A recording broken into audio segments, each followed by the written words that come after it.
The lights flickered one last time before the main power died. Commander felt his heart sink as the emergency lighting bathed station in an eerie red glow. The mining station hung in the darkness of space, far from any major trade route or civilization. Its purpose was simple: extract rare minerals from the asteroid field that surrounded this forgotten corner of the galaxy. Now it had become a tomb. "Status report," said into his communicator. His voice stayed calm, but his hands shook slightly. He had been trained since birth to avoid conflict and find peaceful solutions. This situation offered no peaceful way out. "Main reactor is offline," came the reply from engineering. "The antimatter containment field is failing. We have maybe 18 hours before it goes critical." "What about the workers in Section 7? A long pause. "Still trapped, Commander. All 17 blast doors are sealed shut. The explosion damaged the control systems. We cannot open them." Closed his eyes. 847 beings from 6 different species worked in Section 7. They had been conducting routine deep-core mining when the accident happened. A pocket of unstable gas had exploded, causing a chain reaction that collapsed tunnels and sealed every exit. The workers were alive, but they would not be for long. The radiation levels in that section were climbing. Even if they could open the doors, the path was blocked by tons of twisted metal and rock. Rescue teams could not reach them using normal methods. "Send the emergency beacon," ordered. "Full galactic broadcast, priority alpha." Within minutes, the station's most powerful transmitter sent out a desperate message to every corner of known space. The signal carried details of the disaster, the number of trapped workers, and an urgent plea for help. Any ship, any civilization, any being with the power to help was asked to respond. The first reply came from the Commerce Guild. Felt hope rise in his chest as he opened the message. "Station, we have received your distress call. After careful review by our Resource Management Committee, we regret to inform you that a rescue mission to your location would require 17 ships and significant expense. Current budget allocations do not permit such expenditure. We wish you the best in resolving your situation. End transmission." Stared at the screen. 17 ships seemed like a small price to pay for 800 lives, but they were known for their careful business practices. Perhaps other species would respond differently. The hegemony sent their reply 3 hours later. "Station, your facility lies outside territory and jurisdiction. We cannot commit military vessels to operations beyond our borders. Suggest you contact local authorities. End transmission." Local authorities.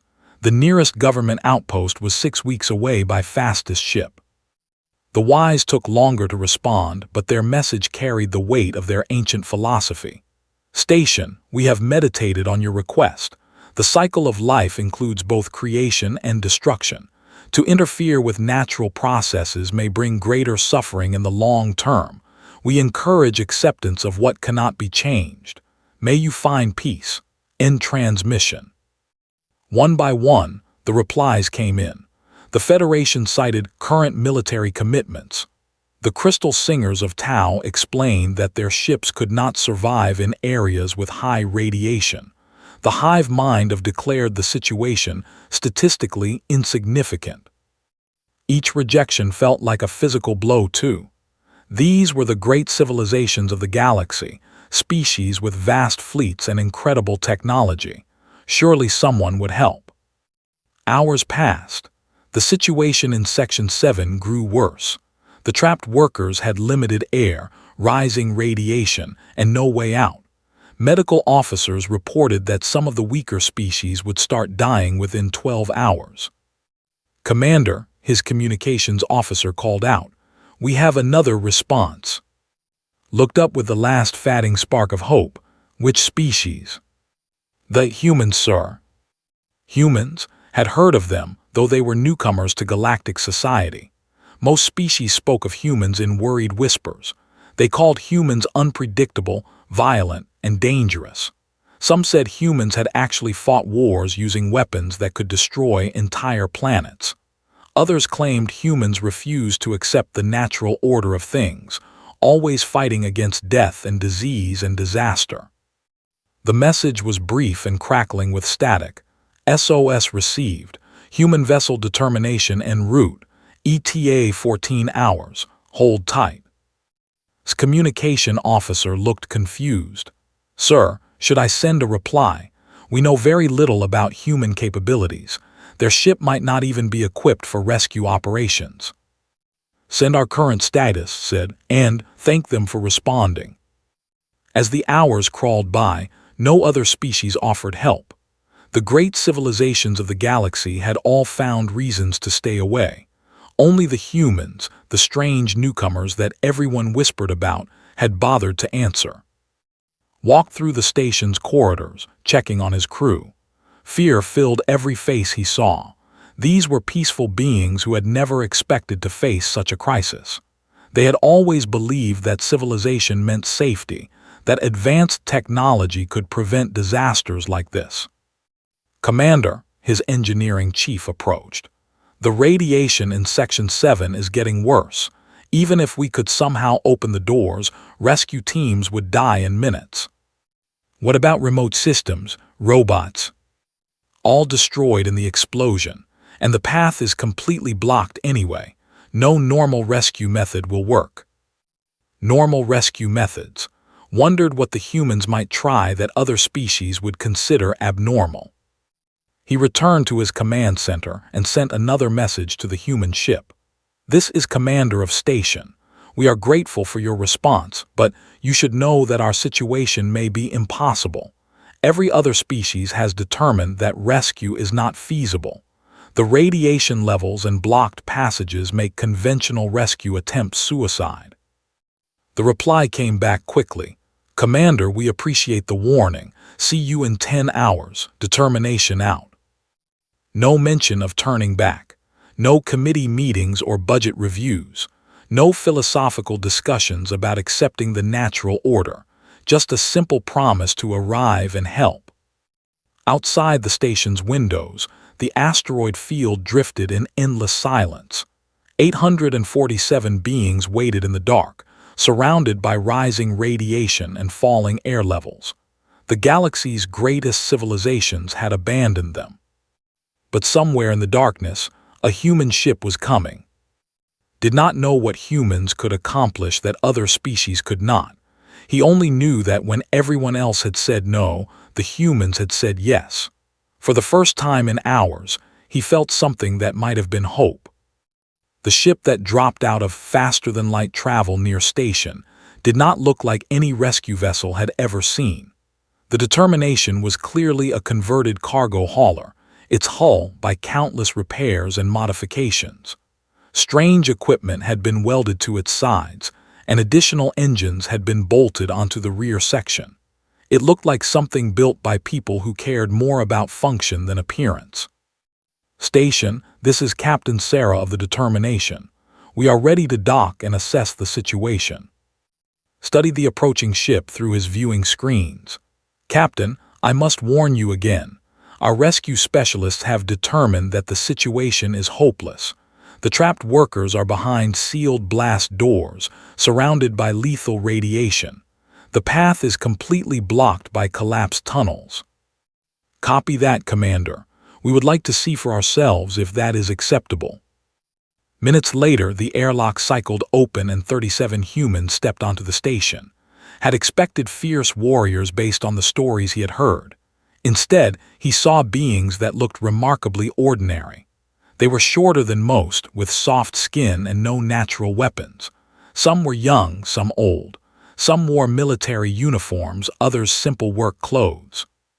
Captain stepped forward. She was a middle-aged woman with graying hair and tired eyes. Commander, I am Sarah, this is my crew. Captain, I am grateful you came, but you should understand the full situation before you risk your people. We understand the situation, Commander. We received your technical reports during our flight here. 847 people are trapped in Section 7.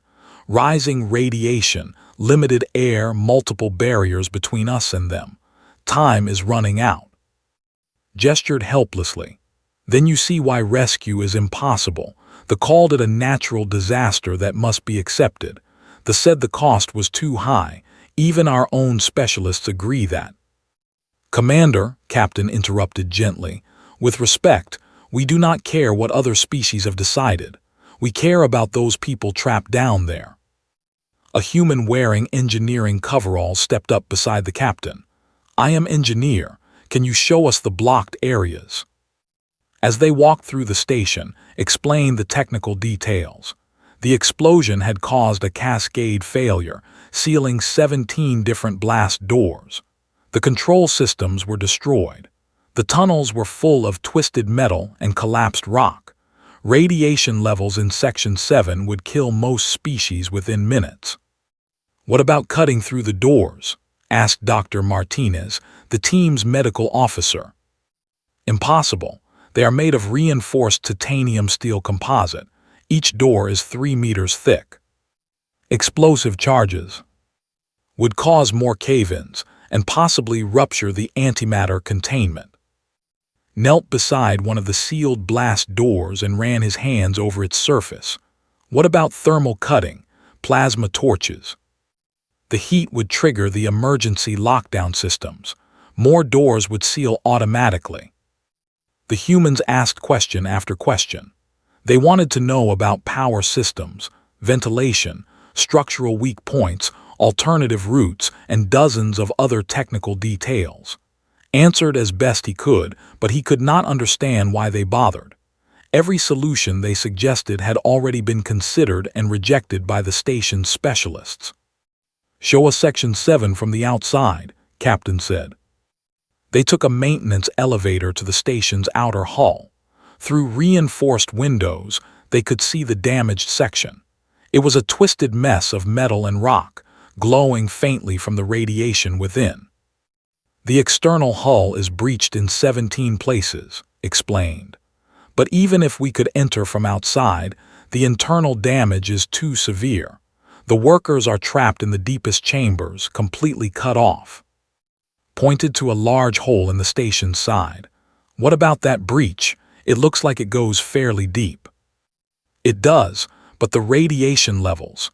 Anyone entering would die before they could travel 50 meters. What if they wore radiation suits? We do not have suits that could protect against those levels. Even military-grade equipment would fail. Dr. Martinez looked at the breach thoughtfully. What about mining gear? Heavy-duty equipment designed for dangerous environments. Mining suits might provide better protection, admitted. But they are bulky and slow, and the path inside is blocked by debris. Could the debris be cleared? Possibly, but it would take days of work, and we do not have days. The humans fell silent, studying the damaged section. Waited for them to reach the same conclusion that everyone else had reached. The rescue was impossible. Instead, Captain turned to her crew. Thoughts. The mining suits are our best bet for radiation protection, Dr. Martinez said. We could modify them, add extra shielding. Clearing the debris will be the main challenge, added. But we have demo charges on the ship. Carefully placed explosives could open a path without causing more cave-ins. The workers will need immediate medical attention, Dr. Martinez continued. Multiple species with different physiologies. I will need to prepare treatment for radiation sickness, decompression, and trauma injuries. Listened in amazement. The humans were not discussing whether rescue was possible. They were discussing how to do it. Captain, he said, you do not understand. The radiation exposure alone will kill your rescue teams. Even if you reach some of the workers, you cannot save them all. The risk is too great. Captain looked at him with calm eyes. Commander, what is the survival rate if we do nothing? 0%. And if we try? Thought about it. Even the most optimistic estimate would be very low. Your people will likely die trying. But some of the trapped workers might live. Possibly a few dozen at most. Captain nodded. Then we will try. I do not understand, said. Your own people will die. You could lose half your crew or more. Why would you accept such terrible odds? Engineer answered for the group. Because doing nothing is not an option, Commander. Those people are still alive. As long as they are alive, we have to try to save them. But this is not logical. Other species calculated the costs and decided. Other species made their choice, Dr. Martinez interrupted. We are making ours. As the humans returned to their ship to gather equipment, found himself deeply confused. Everything he had been taught about civilization and progress suggested that advanced beings made careful, logical decisions. They weighed costs against benefits. They avoided unnecessary risks. These humans seemed to operate by completely different principles. They had traveled across space to help strangers, knowing they would probably die in the attempt. They had looked at an impossible situation and decided to try anyway. Perhaps this was why other species called humans fierce. Not because they sought violence, but because they refused to surrender to hopeless circumstances. The Determination's cargo bay opened, and humans began unloading equipment, watched as they prepared for what every rational being would consider suicide. For the first time since the disaster began, he started to believe that some of the trapped workers might actually survive. The main cargo bay of the Determination had been transformed into a planning center.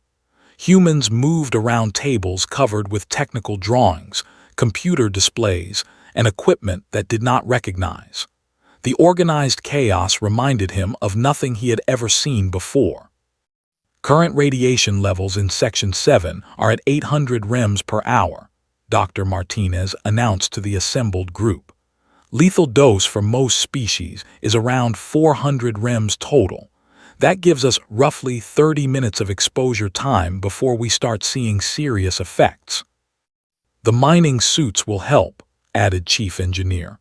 I have been modifying them with extra lead shielding. We can probably extend that to 45 minutes, maybe an hour if we move fast. Captain studied a three-dimensional map of the station's damaged areas. What about the blocked passages? I have identified 3 possible routes, replied. All of them require explosive demolition to clear the debris. The problem is doing it without bringing down more of the structure. Listened to their discussion with growing amazement. In the 12 hours since their arrival, the humans had accomplished more than his own engineering teams had managed in 2 days. They had studied every technical manual, interviewed every survivor, and explored every damaged section of the station. More importantly, they had never once suggested that the rescue was impossible. Commander, Captain called out, we need to discuss timing. How long do the trapped workers have? Air supplies will be exhausted in approximately 6 hours. However, radiation exposure will begin killing the weaker individuals in 4 hours. Then we go in 4 hours. That gives us time to finish the suit modifications and prepare the demolition charges. A young human named raised his hand. Captain, I have been running calculations on the structural damage. Even if we clear the main passage, there is a 77% chance that our explosions will cause additional cave-ins. What about a smaller team? Suggested another human. Fewer people, lighter equipment, less explosive force needed. Dr. Martinez shook her head. Smaller team means fewer people to carry out survivors. We need every person we can get. We could do multiple trips, said, in and out several times. Negative, Dr. Martinez replied firmly. Radiation exposure is cumulative. After the first trip, our people will be too sick to go back in. Watched the humans debate their options. Every proposed solution had serious flaws. Every path forward involved terrible risks, yet none of them suggested giving up. May I ask a question? Said. Captain nodded. Of course, Commander. Your Dr. Martinez has calculated that rescue team members will suffer severe radiation poisoning. Engineer estimates that there is a high probability of cave-ins that could kill everyone. Believes the odds of success are very low. Why do you continue planning this mission? The humans looked at each other, thought he had finally made them understand the hopelessness of the situation. Instead, Dr. Martinez answered, because the alternative is watching 847 people die. But you could die trying to save them. Yes, Captain said, we could, but they will definitely die if we do nothing. That does not make mathematical sense, protested. You are risking the certain loss of 37 lives to possibly save some unknown number of trapped workers. The logical choice is to preserve the lives you can guarantee to save. Engineer looked up from his equipment modifications. Commander, can I ask you something? If those trapped workers were your family members, would you still think the logical choice was to leave them? That is different. Family bonds create emotional attachments that override logic. How is it different? Dr. Martinez asked. Those people have families too. They have loved ones waiting for them to come home. But they are strangers to you. You have no biological or social obligation to risk your lives for them. The cargo bay fell silent, wondered if he had offended them somehow. Finally, a human named Petty Officer Williams spoke up. Commander, I have a daughter back on Earth. She is 7 years old. If she were trapped somewhere and strangers risked their lives to save her, I would spend the rest of my life being grateful to them. I cannot ask other people to make sacrifices I would not make myself, added. If I expect strangers to help my family in an emergency, then I need to be willing to help their families too. Nodded in agreement. Besides, what kind of universe would this be if people only helped their own families? How would civilization work if everyone ignored the suffering of strangers? Realized he was witnessing something unprecedented. These humans were not acting out of obligation or emotional attachment. They were not following orders or trying to gain something. They were risking their lives for strangers because they believed it was the right thing to do. This is why other species call you fierce, he said quietly. Is that what they call us? Captain asked with surprise. Yes, they say humans are unpredictable and dangerous. They speak of your wars and your weapons. They fear your refusal to accept natural limits. Dr. Martinez laughed. Natural limits? I suppose treating cancer is unnatural, so is building spaceships and traveling between stars. Or rescuing people from situations that everyone else has declared hopeless, added. Captain returned to studying the station schematics. Commander, we are going to need your help. Your people know this station better than anyone. We need guides who can navigate the damaged sections. I cannot ask my crew to take such risks. We are not asking you to. We are asking for volunteers. My people are not trained for this type of operation. They are miners and technicians, not rescue specialists. Neither are we, Captain said. Most of my crew are cargo haulers and merchant sailors. Here is a cargo handler. Williams is a cook, used to fix agricultural equipment. Stared at them. You are not professional rescue workers. No, Dr. Martinez replied. We are just people who happened to be in the area when the SOS went out. Our ship was carrying medical supplies to a colony world. We diverted course to come here. Then why are you attempting this rescue? Because someone needed help, said, as if the answer was obvious. Because those people are going to die if nobody does anything. Because we have ships and equipment and the ability to try. As the final preparations continued, found himself struggling to understand these strange beings. They had no special training for rescue operations. They had no obligation to help. They had calculated the odds and knew they would probably die. But they were going anyway. Commander, Captain called out, we are ready to begin. Do any of your people want to volunteer as guides? To his surprise, 6 of his crew members stepped forward immediately. They had been listening to the human preparations. watching these strangers risk everything for people they had never met. "We cannot let you do this alone," said his chief engineer. "Those are our people trapped down there." The human smiled and began distributing radiation suits and equipment, realized that something had changed in his crew. The human attitude was spreading. The belief that impossible situations could be overcome through determination and sacrifice was taking root. Perhaps that was what made humans truly fierce. Not their weapons or their wars, but their absolute refusal to abandon hope when everyone else had given up. The modified mining suits were bulky and uncomfortable, but they were all that stood between the rescue teams and lethal radiation. Watched through the station's cameras as the first group of humans approached the massive breach in Section 7's hull. "Demolition Team 1 in position," reported over the radio. His voice was muffled by the suit's breathing system. "Charges are set, clearing the entry point in 30 seconds." The explosion lit up the damaged section like a miniature star. When the debris settled, a new tunnel had been carved through the wreckage. It was narrow and twisted, but it was passable. "Entry point is clear," announced, beginning descent into Section 7. Held his breath as he watched the small figures disappear into the glowing breach. The radiation detectors immediately began screaming warnings that no intelligent being should ignore.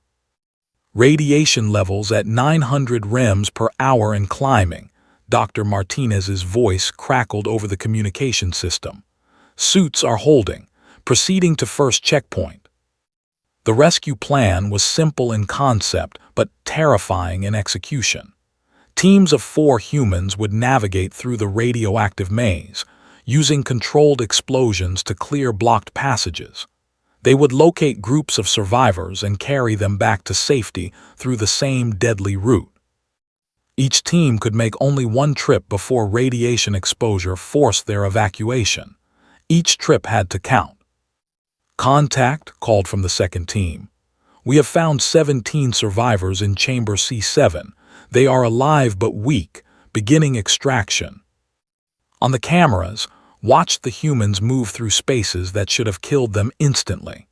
Their suits glowed with accumulated radiation, and their movements were already becoming sluggish from exposure, but they kept going. "Medical team standing by," reported Dr. Martinez, who had remained in the station's cargo bay. "Prepare for incoming casualties." The first survivors emerged from the breach 30 minutes later. They were 3 and 2, unconscious from radiation exposure but alive. The humans carrying them collapsed as soon as they reached safety, their suit alarms screaming warnings about dangerous exposure levels. "Team 1 is down," Dr. Martinez announced. "Severe radiation sickness. They need immediate treatment." "Team 2 is still operational," called. "We have cleared the passage to Section C5. Found 42 survivors, but they are trapped behind a collapsed support beam." "Can you blast through?" "Negative, too much structural damage. We need cutting equipment." Back on the station, humans scrambled to find alternatives. They stripped plasma torches from the Determination's repair shop. They improvised hydraulic jacks from cargo handling equipment. Every piece of useful gear was modified and sent into the deadly section. "Team 3 reporting," came Williams' voice. "We have found the main survivor group in the deep chambers. Over 300 people, but they are surrounded by multiple cave-ins. We cannot reach them with current equipment." Felt despair wash over him. They had found the largest group of survivors, but they were unreachable. The human teams were already suffering from radiation exposure. Time was running out. "Wait," said suddenly. "What about the old maintenance shafts, the ones that connect to the mining equipment storage?" "Those shafts were sealed years ago," replied. "They are too narrow for normal rescue operations."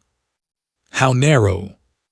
"Check the station blueprints, maybe 1 meter in diameter." "Why?" "Because we do not need normal rescue operations. We need to get supplies to the survivors and create a new exit route. Small charges placed in the right spots could open a passage. It was insane. The maintenance shafts had not been used for decades. They were filled with debris and corrosive gases. Even if the humans could crawl through them, the explosion needed to create an exit would likely bring down the entire section. "That is suicide," said. "Probably," agreed, "but it might work." 20 minutes later, watched in amazement as two humans squeezed into the ancient maintenance shaft. They carried demolition charges, emergency air supplies, and medical kits. The shaft was barely large enough for their radiation suits. "This is insane," his engineering chief whispered. "Yes," replied, "but it might save 300 lives." The humans crawled through darkness for over an hour, clearing debris and breathing recycled air from failing suit systems. Their radiation exposure was already at dangerous levels when they finally reached the survivor chamber. "Contact established," came's weak voice. "Survivors are in poor condition but stable, distributing emergency supplies now, preparing demolition charges for exit route." "Your radiation exposure is critical," Dr. Martinez called out. "You need to evacuate immediately." "Almost finished. Setting charges for new exit tunnel. Stand by." The explosion, when it came, was larger than expected. Emergency alarms blared throughout the station as structural supports shifted and groaned. For a terrifying moment, thought the entire section would collapse. Then's voice came through the static. "Exit tunnel is open. Repeat, exit tunnel is open. Beginning survivor evacuation." What followed was the longest 6 hours of life. Human teams, now dangerously sick from radiation exposure, carried out survivors one by one through the new tunnel. They worked in shifts, rotating fresh team members in as others collapsed from exposure. Dr. Martinez performed medical miracles, treating 6 different alien physiologies with improvised techniques and limited supplies. She worked without rest, moving from patient to patient as the cargo bay filled with survivors. "Final group coming out," announced Williams. His voice was barely a whisper. 12 survivors from the deep chamber. That should be everyone." As the last survivor was carried to safety, looked at what the humans had accomplished. 834 beings had been pulled from certain death. 13 humans were now hospitalized with severe radiation poisoning, and 2 were in critical condition. But they had done it. They had achieved the impossible. The cargo bay was filled with survivors from 6 different species, all receiving treatment from a human medical team that should have been dead. The rescue teams that had crawled through radioactive hell were already asking if they had missed anyone.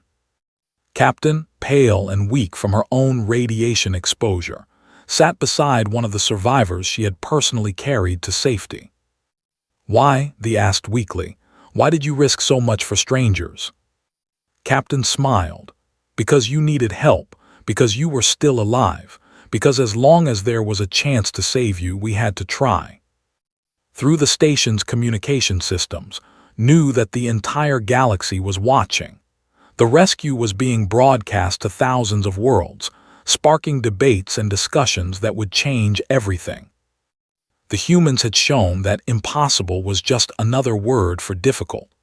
They had proven that courage was not about being unafraid, but about doing what needed to be done despite the fear. They had saved 834 lives, and in the process, they had taught the galaxy something it had forgotten. Sometimes the right thing to do is also the most dangerous thing to do, but that does not make it any less right. 3 weeks after the rescue, stood in the medical bay of the rebuilt station and watched Dr. Martinez check on her final patient. The human doctor had insisted on staying until every survivor was fully recovered, despite her own radiation injuries that still required daily treatment. "You should be resting," told her. "Your exposure levels were nearly fatal." Dr. Martinez smiled as she reviewed the medical charts. "I will rest when everyone is healthy. Besides, Treating 6 different alien physiologies has been fascinating. I have learned more about xenobiology in 3 weeks than I did in 4 years of medical school. Through the medical bay windows, could see ships arriving from across the galaxy. The rescue had been broadcast on every major communication network, and the response had been unlike anything in recorded history.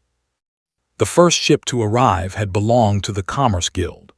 The same organization that had refused to help during the emergency had sent a delegation to formally apologize and offer compensation to the survivors. They had also announced the creation of their first emergency response fleet. "We have been forced to examine our priorities," the ambassador had explained. "The humans showed us that some things are more valuable than profit margins." The had come next, their philosophers struggling to reconcile their ancient teachings with what they had witnessed. For the first time in centuries, their council of elders had voted to reconsider their policy of non-interference. "Perhaps," their speaker had said, "there is wisdom in refusing to accept what others call inevitable." But the most surprising visitors had been their military delegation had arrived with an unprecedented request. They wanted human advisors to help train their rescue specialists. "We have the most advanced fleet in the galaxy," Admiral had admitted, "but we have forgotten how to use it for anything except conquest and defense. The humans reminded us that true strength sometimes means risking everything to save others." Now representatives from dozens of species filled the station's conference rooms, all asking the same questions. How did humans maintain hope in hopeless situations? What drove them to risk their lives for strangers? Could other species learn these same qualities? Found Captain in the station's observation deck, staring out at the asteroid field where the rescue had taken place. She still moved slowly, her body recovering from radiation exposure, but her eyes held the same quiet determination he had seen during the crisis. "Captain," he said, "I wanted to thank you again, not just for saving our people but for showing us something we had lost." "What do you mean?" "Courage, hope, the belief that impossible situations can be overcome," joined her at the observation window. "My people have spent so many generations avoiding risk that we forgot how to take necessary chances. We became so afraid of losing what we had that we stopped fighting for what we could gain." Captain nodded thoughtfully. "It is an easy trap to fall into. Civilization brings comfort and safety. After a while, you start to think that safety is the most important thing." "But you do not believe that." "Safety is important," she replied. "But it is not the only thing that matters. What good is being safe if you cannot live with yourself? What good is survival if you abandon everyone who needs your help?" Through the observation window, they could see the determination preparing for departure. The cargo ship looked even more battered than before, its hull by radiation damage and emergency repairs. But it was, and Captain was eager to return to her original mission. "The medical supplies you were carrying," said, "the colony world that was expecting them." "We'll have to wait a little longer," Captain replied with a shrug, "but they will understand. Sometimes the schedule has to change when people need help."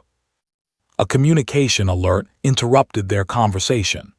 Assistant appeared on the screen with an urgent expression. "Commander, we are receiving another emergency beacon. A transport ship has suffered catastrophic engine failure near the Vega system. 3,000 passengers are stranded in space with failing life support." Felt his heart sink. The Vega system was even more remote than station. The number of people in danger was enormous. Surely this disaster was beyond anyone's ability to resolve. "How many species have responded to their distress call?" Captain asked. 17 so far," the assistant replied. "The Federation is sending 2 heavy cruisers. The Guild has dispatched their new emergency response fleet. Even they are considering breaking their traditional neutrality." Stared at the screen in amazement. 17 species. "Yes, sir. and more are joining the rescue effort every hour. It appears that the galaxy has remembered how to answer distress calls. Captain smiled. I guess our little rescue mission had a bigger impact than we expected. As they watched, the Determination undocked from the station and began its journey back to human space, but knew this was not an ending. It was a beginning. The rescue at station had shown the galaxy something important. Not just that impossible situations could be overcome, but that the willingness to try was what separated civilization from mere survival. Over the following months, watched the changes spread across known space. Species that had isolated themselves began reaching out to others. Military fleets that had existed only for conquest were retrained for rescue operations. The ancient philosophy of avoiding risk was replaced by a new understanding. Sometimes the greatest risk was doing nothing. The humans had taught the galaxy a simple lesson, but it was one that changed everything. When someone calls for help, you answer. When people are in danger, you try to save them. When the situation looks hopeless, you refuse to give up. Not because it is easy, not because you are guaranteed to succeed, but because it is right. 6 months later, received a final message from Captain. The Determination had successfully delivered its medical supplies and was heading to another emergency call. The message was brief but warm. Commander, I hope you and your crew are well. We have been following the news about the Galactic Rescue initiatives, and we are proud to see how much has changed. The universe is a better place when people look out for each other. Thank you for trusting us when everyone else had given up hope. Captain Sarah, commanding the rescue vessel Determination, smiled as he filed the message. The humans were right about something else. The universe was indeed a better place when people looked out for each other. And now, thanks to the species that everyone called fierce, the entire galaxy was learning how to do exactly that. Outside his window, rescue ships from a dozen different civilizations patrolled the space lanes, ready to answer the next call for help. The age of abandoning the lost and helpless was over. The humans had made sure of that.